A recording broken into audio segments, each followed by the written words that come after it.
ও সোনা বন্ধু তোমায় ভালোবাসিয়া অন্তর গেল ফাঁসিয়া।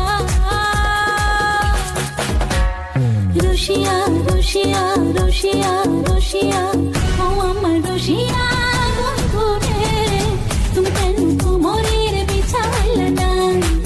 ও আমার রসিয়া বন্ধু রে, তুমি কেন কোমরের বিছাইলে না? না রইলা পরাণে না ডাকলা ও প্রিয়া, না কইলা সে কথা পিরিতে লাগিয়া। ও সোনা বন্ধু তোমায় ভালোবাসিয়া অন্তর গেল ফাঁসিয়া। রসিয়া রসিয়া রসিয়া রসিয়া ও আমার রসিয়া বন্ধু রে, তুমি কেন কোমরের বিছাইলে না? ও আমার রসিয়া বন্ধু রে, তুমি কেন কোমরের বিছাইলে না?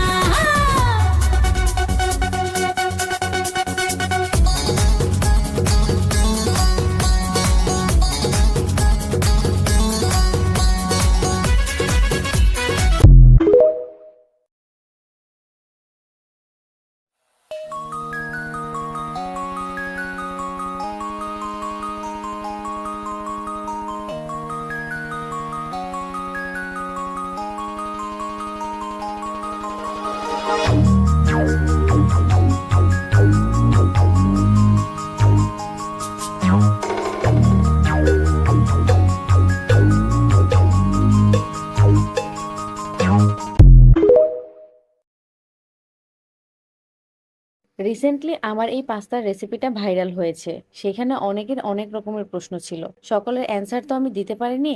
আর বাসাতেও আজকে আমি পাস্তা রান্না করছিলাম, তো ভাবলাম আপনাদের সাথে এই রেসিপিটা আরো একবার শেয়ার করি। পাস্তা রান্না করার জন্য প্রথমেই আমি একটা সস তৈরি করে নিচ্ছি। তার জন্য এখানে 3 প্যাকেট গুঁড়ো দুধ, 1 চামচ চিনি, টমেটো সস, সামান্য পানির সাথে ভালোভাবে মিশিয়ে নিব, যাতে করে কোনো রকমের দলা পাকিয়ে না থাকে। আপনার বানানো পাস্তার টেস্ট বহুগুণ বাড়িয়ে দেওয়ার জন্য এই একটি সসই কিন্তু যথেষ্ট। পাস্তা সেদ্ধ করার জন্য একটা প্যানের মধ্যে আমি বেশ খানিকটা পানি আগে থেকে গরম হতে বসিয়ে দিয়েছিলাম। এতে সামান্য একটু লবণ দিয়ে পাস্তাগুলো দিয়ে দিচ্ছি। ঘড়ি ধরে ঠিক 8 থেকে 10 মিনিট সিদ্ধ করে নিব। পাস্তাগুলো খুব সুন্দরভাবে সেদ্ধ হয়ে গেছে। এবার আমি একটা ঝুড়িতে নামিয়ে রেখে দিব। এই পর্যায়ে একটা প্যানের মধ্যে সামান্য তেল দিয়ে এখানে দিয়ে দিচ্ছি রসুন কুচি। 30 সেকেন্ডের মতো ভেজে নিয়ে দিয়ে দিচ্ছি পেঁয়াজ কুচি। সামান্য একটু লবণ দিয়ে 1 মিনিটের মতো ভেজে নিব। এবার দিয়ে দিচ্ছি টমেটো কুচি এবং ফালি করা মরিচ। আরও 1 মিনিটের মতো ভেজে নিয়ে এখানে সামান্য একটু পানি অ্যাড করে দিব, যাতে করে টমেটোগুলো খুব ভালোভাবে গলে যায়। তারপর দিয়ে দিচ্ছি আগে থেকে সেদ্ধ করে রাখা পাস্তা। পাস্তা রান্না করার জন্য আগে থেকে যে সসটা তৈরি করে রেখেছিলাম, এই সসটা দিয়ে দিচ্ছি। আরও কিছুটা পানি অ্যাড করে দিচ্ছি। এই পর্যায়ে কিন্তু চুলার আঁচটা একদম লো করে দিতে হবে, নয়তো দেখা যাবে গ্রেভিটা অনেক দ্রুত শুকিয়ে যাবে, খেতেও তেমন ভালো লাগবে না।